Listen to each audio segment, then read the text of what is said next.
बड़ी स्वागत है आपका आज तक पर। अशोक गहलोत का बड़ा सीधा सीधा हमला और आरोप है आज सचिन पायलट पर। वो कह रहे हैं कि निकम्मा है, नकारा है और 6 महीने से सरकार गिराने की कोशिश कर रहा था। क्या कहेंगे आप? देखिए, सबसे बड़ी बात आज ये है कि पूरा देश का युवा देख रहा है और पूरे हिंदुस्तान ने देखा है कि सचिन पायलट ने जब कांग्रेस राजस्थान में 21 सीटों पे चले गई थी तो जो उनकी मेहनत थी, युवाओं को जोड़ा था, सीनियर्स को भी मौका दिया था और राहुल गांधी जी को वो हम हमेशा राजस्थान के अंदर पहली बार नीचे जनता के अंदर लेके गए, मजदूरों से मिलाया, पंचायतों में गए।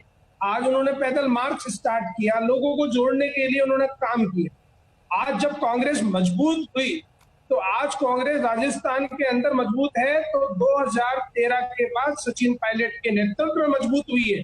आज ये कहना सबसे बड़ी ये बात होगी कि अशोक गहलोत जी जब कहते हैं ये पूरे 6 साल से लगे हुए थे सचिन पायलट को प्रदेश अध्यक्ष हटाने के लिए, ये कह रहे हैं। इनको खुद को सोचना चाहिए, अपने पुत्र मोह में डूब चुके हैं। इन्होंने सांसद की टिकट अपने बच्चे को दिलाई। आवाज कट गई खेड़ी जी आपकी। वो आरसी के अंदर इन्होंने चेयरमैन बना दिया। आज पुत्र मोह में चले गए, आला कमान की सुन नहीं रहे, खुद फैसले कर रहे हैं, इमीडिएटली फैसले करे जा रहे हैं। रागनी, इससे पहले मैं शाहनवाज जी के पास जाऊं, उन्होंने एक और आरोप लगा दिया पुत्रमोह का। एक तरफ दिल्ली के नेतृत्व पर पुत्रमोह का आरोप लग रहा पहले से, अब इन्होंने स्थानीय नेतृत्व पर भी पुत्रमोह का आरोप लगा दिया। ये आप मुझसे पूछ रहे हैं? जी रागिनी जी, आप ही से पूछ रहा हूं। आप देखिए, पुत्र मोह पर बात निकलेगी तो बहुत दूर तलक जाएगी। मुझे पंकजा मुंडे की बात भी करनी पड़ेगी। जयंत सिन्हा का नाम मैं ले चुकी हूँ, अनुराग ठाकुर, और वो जो वहाँ शाहजी बैठे हुए हैं, उनके बेटे जो बीसीसीआई में बहुत बड़ा क्रिकेट खेलते थे तो बीसीसीआई के अध्यक्ष मतलब बने इनके बेटे हैं, इसलिए आप अपने बेटों को जायज बता देंगे पार्टी के साथ। मुझे ये लगता है, सुनिए ना, सुनिए, नहीं, मैं सुनिए, मेरी बात सुनिए। ये मीडिया का जो चित भी मेरी और पट भी मेरी वाला रवैया है। मैडम, मीडिया का तो ना चित है ना पट है और ना ही सिक्का है। सिक्का भी आप में से कोई ना कोई अपनी जेब में रख के ले जाता बाद में। हमारा ना चित है ना पट है, तो ये गलतफहमी निकाल देनी चाहिए। मुझे बोलने दीजिए।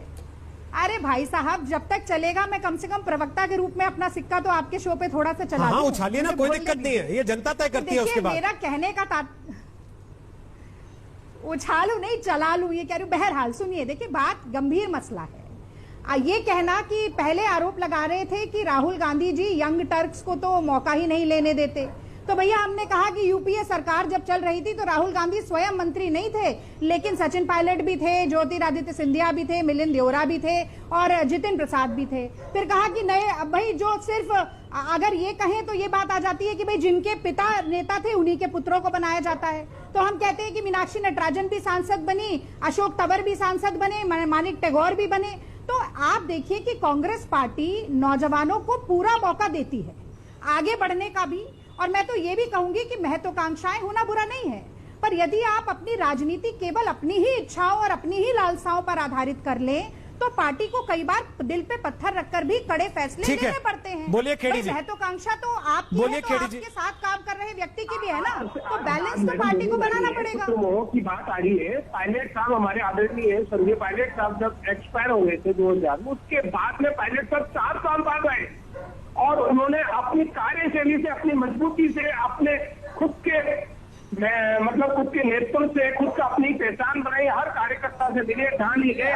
यहाँ के राजस्थान के लोगों के अंदर उन्होंने जो एक मैसेज दिया, युवाओं में एक मैसेज दिया, आज पूरा कांग्रेस का युवा सचिन पायलट के साथ खड़ा है। मैडम, आप समझ लीजिए, तो आप कहने से कोई फर्क नहीं पड़ रहा कि सचिन पायलट साहब कुछ नहीं है। अशोक गहलोत बौखला गए, आप भी बौखला रही है, क्या बोलना है क्या नहीं बोलना। पायलट साहब की आंधी है आगे और अभी सब कुछ बाकी है। राहुल गांधी जी को पता है इस लड़के में कितना नेतृत्व है। उन्होंने हमेशा, राहुल गांधी जी ने आगे सचिन पायलट का चेहरा किया था। आज सचिन पायलट को वोट मिले। आज हमारे क्षेत्र के अंदर आप देखेंगे तो सीकर, झुंझुनू, दौसा, सवाई माधो, अपने कोटा,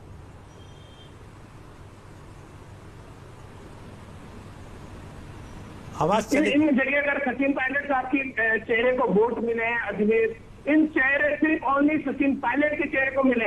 ये कहना इनको बंद करना चाहिए कि कांग्रेस अगर जीती है तो सचिन पायलट की मेहनत से लेकिन जीती है। खेड़ी जी, और आज 1.5 साल से लेकिन खेड़ी जी, अगर सचिन पायलट और उनके समर्थक विधायकों की सदस्यता, प्रदेश अध्यक्ष से बात नहीं है, सुनिए ना प्रदेश खेड़ी जी, अध्यक्ष से बात नहीं है, खेड़ी तो जी, अविनाश पांडे जैसे प्रभारी को यहाँ क्यों रख रखा है राहुल जी ने? आज जो सिर्फ अशोक गहलोत जी के चमचागिरी कर रहे हैं और अपनी दलाली से अपना काम चला रहे हैं, ऐसे संगठन में लोगों को तो निकाल के फेंकना चाहिए जो पूरी बात आला कमान तक नहीं पहुंचा पाए। तो इन बातों को ध्यान रखना पड़ेगा आप लोग। ठीक है, रागनी कुछ बोलना चाहते हैं, बोल लीजिए, फिर शरद और शाहनवाज जी वेट कर रहे हैं, शाहनवाज जी के पास और आलोक के पास, अजय आलोक के पास। बोलिए रागनी, फटाफट छोटा सा कमेंट, जो बातें ये कह रहे हैं आपके लिए। छोटी सी बात कहूंगी। देखिए, आज मैं तो ये बिल्कुल भी नहीं चाहती थी कि इस तरीके का विजुअल सामने आए जिसमें खेड़ी भाई साहब और मेरे बीच में वर्सेस लिखा हुआ आए, यानी कि हम दोनों के बीच में मतभेद है। मैं बिल्कुल नहीं चाहती थी। और मैं जी, अशोक जी और सचिन जी के बीच में वर्सेस चल रहा पिछले एक हफ्ते से, लेकिन आपको ये बात समझनी पड़ेगी, लेकिन आपको ये बात समझनी पड़ेगी, ये कभी भी कांग्रेस पार्टी ने ना पहले कहा ना हम आज कह रहे हैं कि सचिन पायलट जी का कोई योगदान ही नहीं है पार्टी में। ये कौन कह रहा है? लेकिन हम ये कह रहे हैं कि सचिन पायलट जी, आप कह रहे सुन नहीं रहा है कोई। 2 बार विधायक दल की मीटिंग बुलाई गई, और सुनिए भाई साहब, सुनिए, 2 बार विधायक दल की मीटिंग बुलाई गई, कहा गया कि सचिन पायलट जी मीडिया के जरिए बात लीक ना करें, विधायक दल की मीटिंग में आकर बात कहें। वहां पर दिल्ली से भी बहुत सारे पर्यवेक्षक गए थे, लेकिन सचिन पायलट जी नहीं आए। उस प्रदेश में जहां पर भारतीय जनता पार्टी की सरकार है, आईटीसी के होटल में बैठ गए। गुड़गांव के कमिश्नर को ये ड्यूटी लगाई गई कि वो नाकाबंदी करें। अब दिल्ली के कुछ होटलों में बिठा दिया गया है। ऐसे टेप निकल कर आ रहे हैं जिससे पता चल रहा है कि करोड़ों के लेन देन की बात हो रही थी। तो ऐसे में आप बताइए कि कांग्रेस पार्टी को क्या करना चाहिए? हम तो आज भी कह रहे हैं कि आकर बात करें, लेकिन यदि भारतीय जनता पार्टी की जुबान बोलने लगेंगे, अपने ही घर में आग लगाने की कोशिश करेंगे, तो वो तो नहीं किया जा सकता। ये अच्छा है, एक तरफ से कहें कि आओ बात करते हैं, और दूसरी तरफ से पब्लिकली 40 कैमरे लगा के वहां उनको ऐसी ऐसी भाषा में बात कही जाए कि सामने वाला अगर बात करना चाहता भी हो तो उसकी बात करने की हिम्मत टूट जाए।